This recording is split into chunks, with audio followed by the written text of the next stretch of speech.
जिस समय चारों तरफ सिर्फ अंधेरा ही अंधेरा था। न सूरज दिखाई देते थे न चंद्रमा, ग्रह नक्षत्र का तो कहीं पता नहीं था।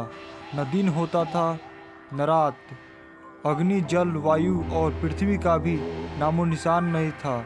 उस समय एकमात्र सत्य ब्रह्मा अर्थात सदाशिव की ही सत्ता विद्वान थी, जो अनादि और चिन्मय कही जाती थी। उन्हीं भगवान सदाशिव को वेद पुराण और उपनिषद तथा संत महात्मा आदि ईश्वर का तथा सर्वलोक महेश्वर कहते हैं। एक बार भगवान शिव के मन में सृष्टि रचने की इच्छा हुई। उन्होंने सोचा कि मैं एक से अनेक हो जाऊं। इस विचार आते ही सबसे पहले परमेश्वर शिव ने अपनी पराशक्ति अंबिका को प्रकट किया तथा उनसे कहा कि हमें सृष्टि के लिए किसी दूसरे पुरुष का सृजन करना चाहिए, जिसके कंधे पर सृष्टि संचालन का महान भार रखकर हम आनंद पूर्वक विचरण कर सके। ऐसा निश्चय करके भगवान शिव ने पूरी शक्ति से अपने बाएं अंग के 10वें भाग पर अमृत मल दिया। वहाँ से उसी समय एक दिव्य पुरुष प्रकट हुआ। उसका सौंदर्य अतुलनीय था। उसमें सत्वगुण की प्रधानता थी।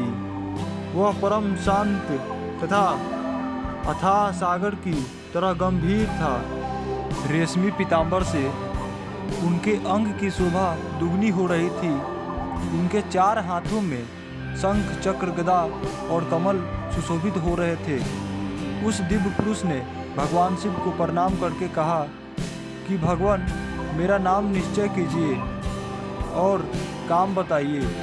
उनकी बातों सुनकर भगवान शंकर ने मुस्कुराकर कहा, वत्स, व्यापक होने के कारण तुम्हारा नाम विष्णु होगा। सृष्टि का पालन करना तुम्हारा कार्य होगा। इस समय तुम उत्तम तप करो। तब भगवान शिव का आदेश प्राप्त कर श्री विष्णु जी कठोर तपस्या करने लगे। उस तपस्या की ऊर्जा से उनके अंगों से जल की धाराएं निकलने लगी, जिसे सुना आकाश भर गया। अंततः उन्होंने थककर उसी जल में शयन किया।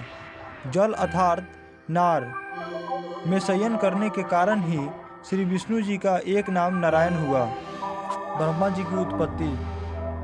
तदनंतर सोए हुए नारायण की नाभि से एक उत्तम कमल प्रकट हुआ।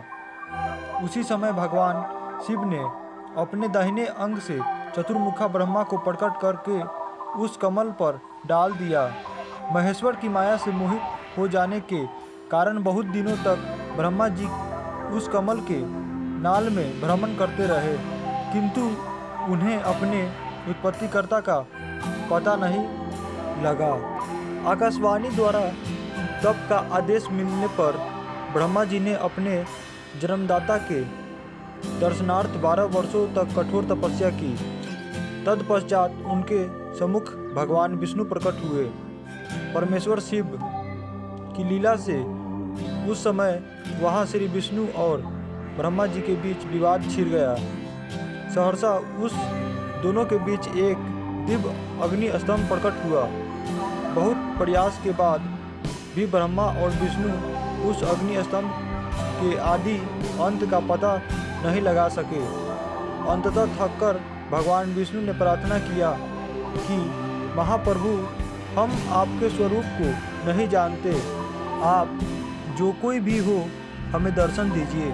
भगवान विष्णु की प्रार्थना सुनकर महादेव प्रकट हुए और बोले, सर्वश्रेष्ठगण, मैं तुम दोनों के तप और भक्ति से भली भांति संतुष्ट हूँ। ब्राह्मण, तुम मेरी आज्ञा से जगत की सृष्टि करो और वत्स विष्णु, तुम इस चराचर जगत का पालन करो।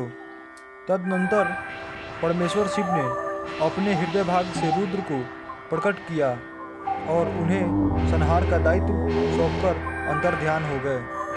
यदि आप लोगों को वीडियो अच्छी लगी तो चैनल को सब्सक्राइब करें और दोस्तों के पास शेयर करें और ऐसी वीडियो देखने के साथ मेरे साथ जुड़े रहें।